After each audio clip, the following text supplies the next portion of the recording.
11 का solution start करने जा रहे हैं। स्टूडेंट, क्वेश्चन का सोल्यूशन स्टार्ट करने से पहले ये बात बता दूं कि क्वेश्चन नंबर 11 जो है आपका और बुक से लिया गया है और ये जो क्वेश्चन है आपके पास पास्ट पेपर के अंदर आया हुआ है फ्रॉम दी ओल्ड बुक। ठीक है जी स्टूडेंट, मुझे लगता है ये बात बताना मुझे ज़रूरी था। चलते हैं इसके सोल्यूशन की तरफ। तो स्टूडेंट, क्वेश्चन नंबर 11 के अंदर एक बात कही गई है कि a 2,7 and b is -4 -8 are the coordinate of the line segment AB. There are 2 points that trisect the segment AB. Find the coordinate of trisection. Student, question number 11 का हम सॉल्यूशन स्टार्ट करें, इसको समझना स्टार्ट करें उससे पहले इस question के अंदर एक बात कही गई है, ट्राइसेक्शन। ठीक है जी बेटा, हमें क्या मालूम करना है? Find the point of trisection मालूम करने हैं। तो भाई सबसे पहले ये पॉइंट ऑफ ट्राइसेक्शन होते क्या है, ट्राइसेक्शन होती क्या है वो बता दूं ताकि हम उसको इजीली फाइंड भी कर सकें। ठीक है जी बेटा, तो उसको मालूम करने के लिए मुझे यहाँ पे एक लाइन ड्रॉ करनी पड़ेगी। चले जाए ड्रॉ करते हैं। तो यहाँ पे मैंने एक लाइन ड्रॉ कर दी। ठीक है जी बेटा, और इसको यहाँ पे और यहाँ पे ये एक पॉइंट बना देते हैं ताकि आपको इजीली समझा सकूं। स्टूडेंट, ट्राइसेक्शन का मतलब ये होता है कि एक लाइन आपको दी जाए, ठीक है जी, आप इसको इक्वली 3 पार्ट में डिवाइड कर दें, पार्ट 1, पार्ट 2 और पार्ट 3। आप देख सकते हैं ये एक लाइन है, इस लाइन को हमने इक्वली ऐसे डिवाइड किया कि इसके 3 पार्ट बन जाए। तो इस ऐसी चीज को हम क्या कहते हैं? ये क्या होती है? Try section. इसको क्या कहते हैं? ट्राई सेक्शन हम लोगों ने कर दिया। अब point of try section, question में हमें क्या कहा गया है? Find the point of try section मालूम करने हैं। तो अब बेसिकली यहाँ पे हमें एक लाइन दी गई है ए बी, ठीक है ना, मिसाल के तौर पर ये पॉइंट ए है और ये पॉइंट बी है। अब ये पॉइंट ए बी है, इसको क्या किया? ट्राइसेक्ट किया गया है, ठीक है ना। ट्राइसेक्ट का मतलब ये होगा कि इस लाइन को 3 इक्वल पार्ट में डिवाइड किया गया। 3 इक्वल पार्ट में डिवाइड करने के लिए हमें 2 पॉइंट लगाने पड़ेंगे। तो इसीलिए इसने क्वेश्चन में कहा है कि there are the 2 point that trisect the segment line A B. तो ए बी को ट्राइसेक्ट करने के लिए 2 पॉइंट लगाए गए हैं, वो एक ये है और एक ये है। ठीक है जी बेटा, इतनी बात क्लियर हो गई। हमें फिर कहा गया कि 2 पॉइंट लगाए हैं, find the point of trisection. अब ये जो पॉइंट लगाए हैं, ट्राइसेक्ट किए, यानी कि 1 2 3 पार्ट में, यानी कि इसको ट्राइसेक्शन करने के लिए इस लाइन को 3 पार्ट में डिवाइड करने के लिए ये 2 पॉइंट बनाए हैं। अब ये पॉइंट मालूम करके दें। अब इन पॉइंट को किस तरीके से मालूम करना है वो तो बात की बात है, पहले हमें क्वेश्चन तो समझ आ जाए। तो आई थिंक ये चीज तुम लोगों को अच्छी तरीके से समझ आ गई होगी क्या होता है ट्राइसेक्शन। ट्राइसेक्शन का मतलब होता है कि एक लाइन हो, उसको 3 इक्वल पार्ट में डिवाइड कर दिया जाए। तो भाई 3 इक्वल पार्ट में डिवाइड करने के लिए हमें 2 पॉइंट लगाने, तो 2 पॉइंट लगाने पड़ते हैं। तो वो जो 2 पॉइंट है वो किस तरीके से हम मालूम करेंगे वो हम चलते हैं सोल्यूशन की तरफ, तो वो अच्छे तरीके से समझ आ जाएगा। लेकिन फिलहाल यहाँ पे आपको ये जरूर समझ आना चाहिए कि ट्राइसेक्शन होती क्या है। ठीक है जी स्टूडेंट, तो चलते हैं सोल्यूशन की नंबर 11 के सोल्यूशन की तरफ। तो अगेन क्वेश्चन एक बार पढ़ लेते हैं फिर सोल्यूशन स्टार्ट करते हैं। तो भाई क्वेश्चन नंबर 11 में कहा गया है a 2,7 and b is -4 -a और the coordinate of the line segment AB there are the 2 points that trisect the segment AB। Find the point of trisection. तो भाई बेसिकली इस क्वेश्चन के अंदर हमें ये कहा गया है कि एक लाइन है, ठीक है जी बेटा, एक जो लाइन है उस लाइन के 2 पॉइंट है। वो एक पॉइंट क्या है? ए, ठीक है जी, इसको हमने यहाँ पे दे दिया ए पॉइंट, और दूसरा पॉइंट क्या है? बी। ठीक है जी बेटा, ए पॉइंट हमारे पास क्या है? ए पॉइंट हमारे पास है 2,7 और बी पॉइंट हमारे पास क्या है? -4, -8। ठीक है जी स्टूडेंट, एक लाइन है ए बी, जिसको लाइन सेगमेंट भी एक तरीके से बोला जाए। अब इसको क्या कहा गया है? ट्राइसेक्ट किया गया है। ट्राइसेक्ट का मतलब क्या हो गया है कि इस लाइन को 3 इक्वल पार्ट में डिवाइड कर दिया जाए। तो भाई 3 इक्वल पार्ट में डिवाइड करने के लिए हमें यहाँ पे 2 पॉइंट लगाने पड़ेंगे। ठीक है ना भाई, तुम लोगों को समझ आ गई होगी। तो भाई ये जो लाइन है इसको हमने ट्राइसेक्ट किया गया है। तो जो ट्राइसेक्ट किया गया है इसने खुद कहा है कि there are the 2 point that trisect the segment A B. तो ये जो सेगमेंट ए बी है इसको ट्राइसेक्ट किया गया है एट पॉइंट 2, ठीक है ना। तो ये 2 पॉइंट पे किया गया है। तो ये जो पॉइंट ऑफ ट्राइसेक्शन है, तो फिर बोला गया find the point of trisection. ये जो पॉइंट ऑफ ट्राइसेक्शन है ये मालूम करके दें। ठीक है जी स्टूडेंट, इतनी बात क्लियर है। चले जी आ जाए सोल्यूशन पे।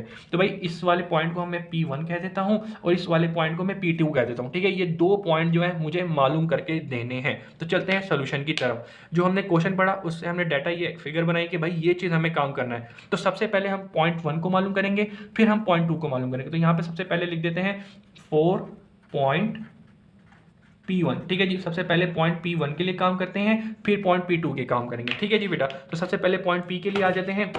तो पॉइंट P के लिए हम अलग से डायग्राम बना लेते हैं ताकि हम उसको इजीली समझ पाए, उस शेप को भी। स्टूडेंट, ये एक लाइन बना ली, ये पॉइंट A बना लिया, ठीक है जी, 2,7 और ये B, -4, -8। ठीक है जी, इतनी बात क्लियर होगी। एक लाइन है, उसको क्या किया है हम लोगों ने? ट्राइसेक्ट किया। ट्राइसेक्ट का मतलब है 2 पॉइंट ऐसे काटे के इसको इक्वली 3 पार्ट में डिवाइड कर दिया। अभी जो हम काम है वो किस पॉइंट के लिए कर रहे हैं? सिर्फ पॉइंट P के लिए कर रहे हैं, P1 के लिए कर रहे हैं। तो हम P पॉइंट को कंसीडर कर लेंगे। अभी हम सिर्फ पॉइंट P मालूम करेंगे। ठीक है जी बेटा, अच्छा, तो भाई मुझे एक चीज़ बताओ, इस लाइन के अंदर क्या कंडीशन नज़र आ रही है? मुझे ज़रा ये बताओ कि इंटरनली डिवाइड कर रहा है या एक्सटर्नली डिवाइड कर रहा है? ये 2 पॉइंट हैं, ठीक है जी? ये 2 आपको पॉइंट दिए गए हैं, इन 2 पॉइंट के अंदर पॉइंट P लाई कर रहा है ना, तो इंटरनल डिवीजन का फार्मूला लगाते हुए हम यहाँ पे पॉइंट P की वैल्यू मालूम करेंगे, ठीक है जी बेटा? यहाँ पे चले मैं यहाँ पे ये लगा लग के मेरे ख्याल से इसकी तो कोई ज़रूरत नहीं है ना बुक की, ठीक है ना? इसको अभी साइड पे करते हैं। इस फार्मूला शीट को हम चलें, दोनों चीज़ें सामने नजर आ रही हैं, चलो अच्छी बात है, कोई मसला नहीं है। अब जरा देखते हैं, सोल्यूशन करते हैं। तो भाई यहाँ पे आपके पास 2 पॉइंट है, उस 2 पॉइंट के अंदर एक पॉइंट लाई कर रहा है, वो पॉइंट हमें मालूम कर रहा है जो कि किस किस कंडीशन को प्रेजेंट कर रहा है, इंटरनल डिवीजन पॉइंट को कंडीशन को प्रेजेंट कर रहा है, ठीक है जी बेटा? तो इस कंडीशन को जब हम इंटरनल डिवीजन का फार्मूला यहाँ पे लगाएंगे तो हमें पहली बात तो पता है कि भाई पॉइंट 1 को x1 y1 कह देंगे, दूसरे पॉइंट को x2 y2 कह देंगे, ठीक है? ये तो बात क्लियर हो जाएगी। लेकिन ये जो m और n है, अब ये कहाँ से आएगा, अब इस चीज को हम लोगों ने समझना है, ठीक है जी बेटा? तो जरा आ जाओ एट द पॉइंट 1 हम समझते हैं बेटा। सबसे पहला ये एक पोर्शन, ये दूसरा पोर्शन 1 और ये इक्वल टू 1 पोर्शन, ठीक है जी बेटा? सबसे पहला जो पॉइंट है इसको मैं एक्स वाई कह देता हूँ, ठीक है जी? ये पॉइंट 1 है। आपको ये वाली बात पता है एम क्या होता है? बेसिकली जो पॉइंट हमें मालूम इंटरनली डिवाइड हो रहा होता है, वहां से लेके पॉइंट 1 तक के डिस्टेंस को हम एम कहते हैं, और पॉइंट जिस पॉइंट डिवाइड हो रहा है दूसरे पॉइंट तक के डिस्टेंस को हम क्या कहते हैं? एन कहते हैं, ठीक है जी बेटा? मुझे ये बात बताएं, यहां से लेके यहां तक का 1 पोर्शन, क्योंकि बेसिकली ये जो लाइन है किस पार्ट में डिवाइड हुई है? 3 पार्ट में डिवाइड हुई है, ठीक है जी बेटा? तो यहाँ पे ये जो अभी हम बात करें पॉइंट 1 की, ठीक है जी? तो पॉइंट 1 से लेके यहां तक का डिस्टेंस 1 है, ठीक है जी बेटा? और पॉइंट 1 से लेके पॉइंट 2 तक का डिस्टेंस क्या है? 1 और 2, तो ये 2 है। तो m बेसिकली हमारे पास 1 है और m टू n जो है वो हमारे पास 2 है। ये कैसे हम लोगों ने कंसीडर किया? ये बेसिकली ऐसे कंसीडर किया कि भाई ये एक लाइन थी, इस लाइन को हमने ट्राइसेक्ट किया। ट्राइसेक्ट का मतलब होता है कि 3 इक्वल पार्ट में डिवाइड कर दिया, एक ये 2 और ये 3 इक्वल पार्ट में हमने डिवाइड कर दिया, ठीक है जी बेटा? ये तीनों इक्वल एक पार्ट में, तो इसलिए इनके डिस्टेंस जो होंगे 1 1 1 कंसीडर हो गए। अब हमें पता है कि हम एट दी पॉइंट P1 पे बात कर रहे हैं, तो पॉइंट 1 से लेके पॉइंट ये जो पॉइंट P1 पे हम बात कर रहे हैं, इसका जो डिस्टेंस है पॉइंट 1 से, फर्स्ट पॉइंट से, उसको हम m कहते हैं, वो यहाँ पे 1 पार्ट के इक्वल है। और इसी तरीके से जो हमारा पॉइंट है वो दूसरे पॉइंट से 2 सेक्शन दूर है, एक ये है और एक ये है, ठीक है ना बेटा? हमने 3 सेक्शन में डिवाइड किया था, तो एक सेक्शन इधर आ गया, 2 सेक्शन इधर आ गए। तो लिहाजा पॉइंट 1 से जो डिस्टेंस होता है उसको m कहते हैं, वो हमारे पास यहाँ पे 1 बन चुका है। और पॉइंट 2 से जो डिस्टेंस होता है उसको हम n कहते हैं। तो यहाँ पे कितना डिस्टेंस आएगा? 1 आएगा, ये 2, तो ये 2 पोर्शन आएगा, तो इसीलिए 1 और 1 जमा किए तो ये 2 बन जाएगा। तो यहाँ पे आके अब हम इंटरनल डिवीजन के अंदर जो जो सी चीज़ें चाहिए थी, x1 y1 और x2 y2 की जो वैल्यू चाहिए थी वो हमारे पास पॉइंट से आ जाएंगी, और उसके अलावा m और n की वैल्यू की जरूरत थी, तो वो हम लोगों ने अपना कॉमन सेंस यूज करते हुए, ट्राइसेक्शन की कंडीशन को यूज करते हुए निकाल लिया है। अभी हम पॉइंट 1 के लिए कर रहे हैं, इसी तरीके से जब पॉइंट 2 पे आएंगे वहां पे भी यही कंडीशन लगा रहे होंगे, ठीक है जी स्टूडेंट? तो चलिए जाए सबसे पहले पॉइंट 1 मालूम करते हैं, फिर उसके बाद आगे कहानी लेके चलते हैं, ठीक है जी बेटा? तो यहाँ पे हम लोग क्या करते हैं, सबसे पहले यहाँ पे चीजें कर लेते हैं, यहाँ पे लिख देते हैं कि यूजिंग कौन सा फार्मूला करेंगे? इंटरनल। क्यों? क्योंकि इन 2 पॉइंट के अंदर जो है हमारा पॉइंट P लाई कर रहा है, क्योंकि P1 लाई कर रहा है, तो पॉइंट P ही हमें मालूम करना है। तो using internal division point formula, ठीक है जी? ये पॉइंट फार्मूला मालूम कर रहे हैं। फार्मूला हमारे पास क्या होता है इंटरनल डिवीजन का? Is equal to m into x2 plus n into x1 divided by m plus n ratio m y2 plus n y1 divided by m plus n, ठीक है जी बेटा? ये फार्मूला आपका यहाँ पे भी लिखा हुआ है, इधर से भी देख सकते हो, ठीक है जी? अब मुझे बताओ कि यहाँ पे सबसे पहले यहाँ पे m और n क्या है? m और n तो तुम्हें पता है रेशो है, m की वैल्यू यहाँ पे 1 पोर्शन है, ठीक है जी? और n की वैल्यू क्या है? n की वैल्यू यहाँ पे आपके पास 2, क्योंकि यहाँ से ये 2 पोर्शन दूर था, तो 1 और 1 जमा करके 2 हो गया। m और n की वैल्यू पता चल गई। अब x1 और x2 y1 और y2 की वैल्यू कैसे पता चलेगी? भाई पॉइंट 1 की रहा मेरे पास, पॉइंट 1 यहाँ पे क्या है? 2,7, और पॉइंट 2 क्या है? यहाँ पे हमारे पास b है, तो वो क्या है? -4, -8। तो भाई पहले वाले पॉइंट को हम x1 y1 कंसीडर करते हैं और दूसरे वाले पॉइंट को x2 y2 कंसीडर करते हैं। तो भाई इंटरनल पॉइंट के लिए जोन सी चीज़ों की जरूरत होती है वो हमारे को पता चल गई है, इधर पुट करते हैं और अपना पॉइंट P1 मालूम करते हैं। तो भाई इंटरनल पॉइंट बेसिकली यहाँ पे किसको प्रेजेंट कर रहा है? P1 को प्रेजेंट कर रहा है, तो हम I की जगह क्या लिख देंगे? P1 लिख देंगे। इक्वल टू करते हैं, जरा आ जाए। तो भाई m की वैल्यू क्या है? m की वैल्यू यहाँ पे हमारे पास 1 थी, मल्टीप्लाई बाय x2, तो x2 की वैल्यू यहाँ पे -4 है। फिर उसके बाद में प्लस एन की वैल्यू हमारे पास क्या है, एन की वैल्यू यहाँ पे हमारे पास 2 है, मल्टीप्लाई बाय x1, तो x1 की वैल्यू यहाँ पे हमारे पास 2 है। डिवाइड में आ जाए, डिवाइड में क्या लिखा है, m प्लस n, तो m की वैल्यू 1 है प्लस n की वैल्यू 2 है। ओके हो गया जी, बिल्कुल ओके हो गया। अब m क्या है हमारे पास, m की वैल्यू 1 है, n की वैल्यू हमारे पास m है, m के बाद x2 मल्टीप्लाई हो रहा है तो x2 की वैल्यू 0.2 से आएगी, वो क्या है -8, प्लस फिर हमारे पास क्या लिखा है n, तो n की वैल्यू हमारे पास यहाँ पे 2 है और फिर मल्टीप्लाई हो रहा है y1, तो y1 की वैल्यू यहाँ पे 7 है। सही है बेटा, कुछ नहीं किया, सारी वैल्यू जो थी उनको डाल दिया और नीचे m प्लस n था, m की वैल्यू 1 है, n की वैल्यू 2 है, कुछ नहीं किया, बिल्कुल बेसिक सारी जो वैल्यू थी बेसिक हमने डाल दी हैं। अब इसकी बेसिक सिंप्लीफिकेशन करें और आंसर दे दें। 1 को 4 से मल्टीप्लाई करें, माइनस का 4, 2 2 4 आ जाएगा, डिवाइड के नीचे आ जाए तो ये 3 बन जाएगा, ठीक है ना, 1 जमा 2 किया तो 3 बन गया। इसी तरीके 1 को से मल्टीप्लाई कर दिया, माइनस का 8, 2 7 14 हो जाएगा, डोमिनेटर में आपके पास 3 बन जाएगा। इसको और मजीद सिंप्लीफाई करते हैं तो जरा देखिएगा, ये प्लस और माइनस कैंसिल आउट हुआ, 0, डोमिनेटर में 3 है, 8 में से 14 में से 8 माइनस कर दें, ठीक है जी। अगर किसी बच्चे को कोई मसला होता है तो प्लस का और माइनस का 8 है, ठीक है। चलिए इसको इतना कर ले, -8 प्लस 14, ठीक है ना। तो आप इसको इक्वल करें तो यहाँ पे आपके पास प्लस की 6 की वैल्यू आएगी, डोमिनेटर में 3 है वो। अब जरा देखें यहाँ पे कैंसिल आउट करें, 0 से कोई भी चीज़ डिवाइड होगी तो आपके पास 0 ही आता है, 6 1 6, 3 1 3, 3 2 6, तो यहाँ पे आपके पास 2 आ गया। तो बेटा ये जो ये P2 कैसे हो गया, ये P1 था, ठीक है जी। तो ये P1 जो था आपके पास क्या निकल के आ गया, आपके पास ये निकल के आ गया, ये आपका पहला आंसर हो गया है। सही जी बेटा। यहाँ पे अभी हमने क्या किया, 4 पॉइंट P1, क्योंकि हमें 2 पॉइंट मालूम करने थे, पॉइंट 1 मालूम कर लिया है, अब इसी तरीके से पॉइंट 2 मालूम करेंगे, ठीक है जी। तो यहाँ पे हम अब हेडिंग डाल देते हैं 4 पॉइंट P2। अब पॉइंट P2 के लिए बात करते हैं, कैसे। अब P2 के लिए बात करेंगे, इस वाले पॉइंट के लिए बात करेंगे। पहले हमने इसके लिए बात करी, ये 2 पॉइंट के लिए इंटरनली डिवाइड हो रहा है तो इंटरनल डिवीजन का फार्मूला लगाया। अब पॉइंट 2 के लिए बात करते हैं, ठीक है जी। तो पॉइंट 2 को एक्सप्लेन करने के लिए अगेन एक छोटी सी डायग्राम हम बना लेते हैं आपको इजीली तमाम चीज़ें समझाने के लिए, ठीक है ना। ये हमने एक लाइन बना ली और ये कर लिया, ठीक है जी।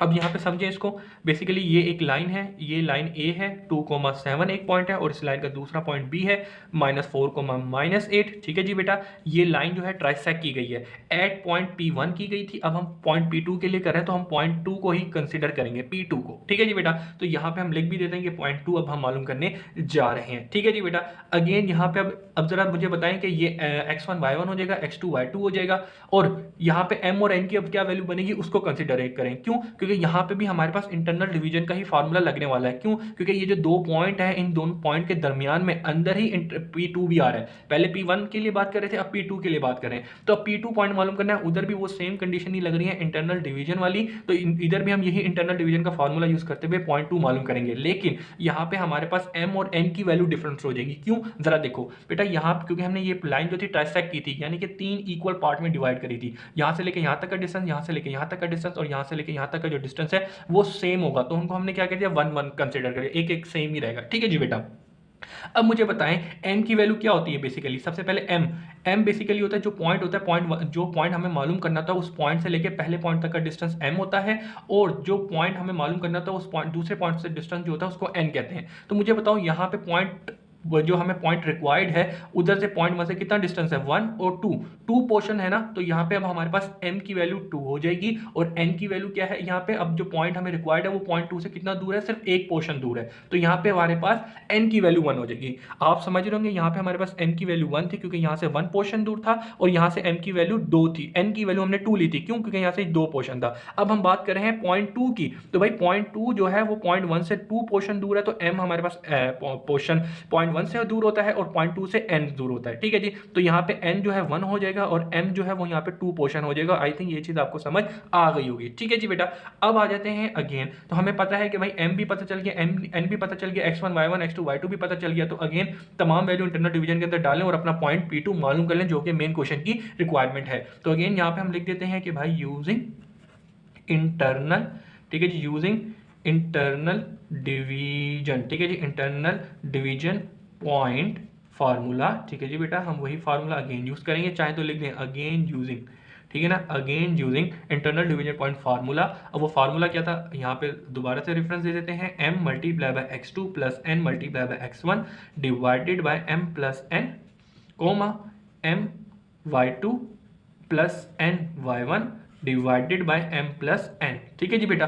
अब इस कंडीशन के अंदर हमारे पास m की क्या वैल्यू है, m की वैल्यू मैंने आपको समझा दी 2 है, और उसके अलावा n की क्या वैल्यू है, n की वैल्यू यहाँ पे हमारे पास 1 हो गई। ठीक है जी बेटा। आई थिंक तुम लोगों को ये बात समझ आ रही होगी यहाँ पे m की वैल्यू 1 क्यों है और यहाँ पे m की वैल्यू 2 क्यों है। ठीक है ना। इस चीज मेन जो चीज थी यहाँ पे यही समझना थी। अब इसके बाद आ जाते हैं हमें x1 और x2 की वैल्यू चाहिए। तो भाई पॉइंट 1 को हम क्या कहते हैं 2,7, और दूसरा पॉइंट हमें यहाँ पे क्या क्या दिया गया है, b दिया गया है -4,-8। तो पहले वाले पॉइंट को हम x1 y1 कंसीडर करते हैं और दूसरे वाले पॉइंट को x2 y2 कंसीडर करते हैं। तो भाई यहाँ पे m और n की वैल्यू पता चल गई, x1 x2 की वैल्यू पता चल गई, y2 y1 की वैल्यू पता चल गई। इधर पुट करो, बेसिक सिंप्लीफाई करो और p2 जो पॉइंट 2 है उसको मालूम कर लो। ठीक है जी बेटा। तो यहाँ पे मुझे एक पेज की जरूरत पड़ेगी, उस पेज को मैं कंटिन्यू करता हूँ यहाँ पर, इस चीज़ को मैं कंटिन्यू करूंगा इस साइड पर। तो चलिए जी आई करते हैं। तो भाई ये जो i था इंटरनल डिवीजन था, यहाँ पे i किसको प्रेजेंट कर रहा है, पॉइंट p2 को, तो हम i की जगह p2 प्रेजेंट कर देंगे। फिर उसके बाद चलते हैं m की वैल्यू यहाँ पे हमारे पास 2 है, मल्टीप्लाई बाय x2 की वैल्यू यहाँ पे हमारे पास क्या है 0.2 से आएगी, x2 यहाँ पे -4 है। फिर इसके बाद क्या लिखा है plus n multiply by x1, तो n की वैल्यू यहाँ पे 1 है, मल्टीप्लाई बाय x1, तो x1 की वैल्यू यहाँ पे हमारे पास 2 है। ओके हो गया जी, बिल्कुल ओके हो गया। डिवाइड में आ जाए m प्लस n है, तो m की वैल्यू यहाँ पे हमारे पास 2 है और प्लस n की वैल्यू हमारे पास यहाँ पे 1 है। तो यहाँ पे हमने एक साइड को पुट कर लिया, अब इसी तरीके से दूसरी साइड को भी पुट करते हैं। तो m y2, तो m की वैल्यू हमारे पास यहाँ पे 2 है, y2 की वैल्यू क्या है y2 यहाँ पे हमारे पास यहाँ पे -8 है। फिर उसके बाद प्लस करें, प्लस करने के बाद n क्या है हमारे पास, n की वैल्यू यहाँ पे हमारे पास 1 है। फिर उसके बाद मल्टीप्लाई करेंगे इसको x1 से, x1 की वैल्यू यहाँ पे हमारे पास 2 है। ठीक है जी बेटा। ऊपर सारी वैल्यू पुट हो गई, नीचे हम चाहिए m प्लस n, तो m की वैल्यू 2 थी, n की वैल्यू 1 थी। ठीक है जी। तमाम वैल्यू इधर डाल दी हैं, पुट करें, सिंप्लीफाई करो और अपना आंसर दे दें। 2 4 जा 8, माइनस का हो जाएगा, ये माइनस का था, 2 1 जा 2, डोमिनेटर में आपके पास 3 आ जाएगा, 2 8 जा 16 प्लस माइनस माइनस, उसके अलावा 2 1 जा 2, डोमिनेटर में आपके पास आ गया 3। अब जरा आगे करें, प्लस का 2 है, ये माइनस का, तो यहाँ पे आपके पास माइनस का 6 बच जाएगा, डोमिनेटर में 6 आ जाएगा, माइनस का 16 और प्लस का 2 करा तो यहाँ पे आपके पास माइनस का 14 बच जाएगा। ठीक है जी। अगर किसी बच्चे की बेसिक मैथमेटिक्स अच्छी हो तो यहाँ पे -8 प्लस 2 लिखे तो क्या आ गया माइनस का 6 लिख दिया, -16 प्लस 2 लिखा है तो माइनस का 14, तो माइनस का 14 लिख दिया। ठीक है जी। अब आगे क्या करेंगे, 3 को इससे काटेंगे तो यहाँ पे आपके पास माइनस का आ जाएगा, इसको 6 डिवाइडेड बाय 2 कर दें तो ये 2 आ गया, माइनस लिखा तो माइनस लिख दिया। अब इसके बाद -14/3 है, बेसिकली 14 3 के टेबल में 3 जो है 14 जो है 3 के टेबल में नहीं आता, तो इसको हम काट नहीं सकते, तो इसको ऐसे का ऐसे ही रहने दें। ठीक है जी स्टूडेंट। तो यहाँ पे आके हमारा आंसर हो चुका है कंप्लीट। क्यों? क्योंकि हमें क्वेश्चन के अंदर ये कहा गया था, क्वेश्चन के अंदर हमें बेसिकली ये कहा गया था कि भाई ए बी एक लाइन है, उसको ट्राइसेक्ट किया गया है। ट्राइसेक्ट का मतलब है 3 इक्वल पार्ट में डिवाइड किया गया है, तो ट्राइसेक्ट करने के लिए 2 पॉइंट बने, उसको हमने P1 P2 लेट कर लिया, चाहे तो उसको हम यू लेट भी कर लिख दें तो कोई मसले की बात नहीं है। P1 P2 हमने उसको लेट कर लिया। अब ये 2 पॉइंट है, ये पॉइंट हमें मालूम करने थे जिसको point of intersect, point of trisect भी कहा गया है। तो सबसे पहले पॉइंट 1 मालूम कर लिया इंटरनल डिवीजन का फार्मूला लगाते हुए, और फिर हमने पॉइंट 2 मालूम किया इंटरनल डिवीजन का फार्मूला लगाते हुए। आप चाहे तो यहाँ पे एक रिजल्ट की भी हेडिंग डाल सकते हैं, यूं रिजल्ट की हेडिंग डालें कि भाई रिक्वायर्ड बेसिकली क्या थे, पॉइंट ऑफ ट्राइसेक्शन। ठीक है जी बेटा। तो भाई हमें क्या मालूम करना था, पॉइंट ऑफ ट्राइसेक्शन हमें मालूम करने थे। वो बेसिकली क्या आ गया, पॉइंट 1 हमारे पास क्या आया, P1 क्या था, P1 हमारे पास यहाँ पे था 2,0,2 और P2 दूसरा पॉइंट क्या था हमारे पास -2, -14/3। ठीक है जी बेटा। तो यहाँ पे आके हमारा आंसर हो चुका है। तो यहाँ पे आके हम आपका आंसर भी चेक करवा देते हैं। तो भाई हम लोगों ने कौन सा आंसर किया है, क्वेश्चन नंबर 11 किया है। तो भाई क्वेश्चन नंबर 11 का पार्ट पहला पॉइंट 0,2 और दूसरा क्या था, यार ये क्यों गलत आया है, मैं एक मिनट रुक लेता हूँ, मैं शायद कोई गलती मैंने खुद की है, मैं चेक कर लेता हूँ।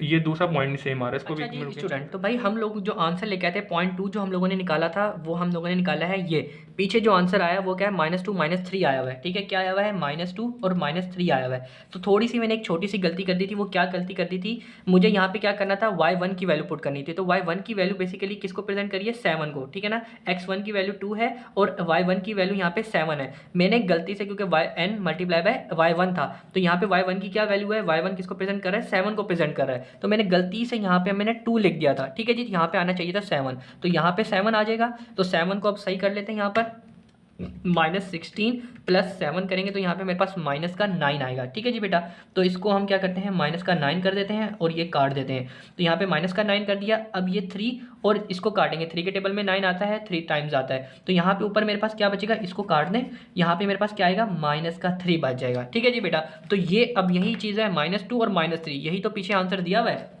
सही जी बेटा, तो यहाँ पे आके क्वेश्चन नंबर 11 का पार्ट, क्वेश्चन नंबर 11 के जो 2 पॉइंट थे, पॉइंट 1 और पॉइंट 2, इसको भी हम सही कर लेते हैं।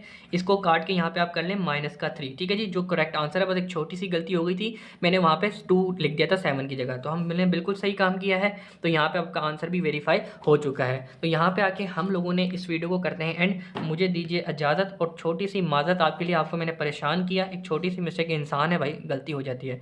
ठीक है जी, तो काइंडली मुझे दीजिएगा इजाज़त, इंशाल्लाह नए क्वेश्चन के साथ मिलेंगे। अल्लाह हाफिज़।